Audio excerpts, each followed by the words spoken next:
అందరికీ నమస్కారము. ఇది ఆరోగ్యానికి సంబంధించిన ఒక వీడియో. అంటే చేతుల కంటే చేతల్లోనే ఆరోగ్యం ఉంటుంది అని. Health is in your hands, in the legs అని చెప్పేసి ఇలాగేవో ప్రచారాలు చేస్తున్నారు.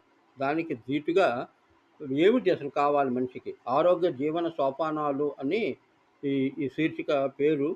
ఇందులో అంటే మొట్టమొదటి మనిషికి కావాల్సిన పరిశుభ్రత, క్లీన్లీనెస్. కరోనా ఏమిటో మనకు చూపించింది. దీని యొక్క ఆవశ్యకత ఏంటో.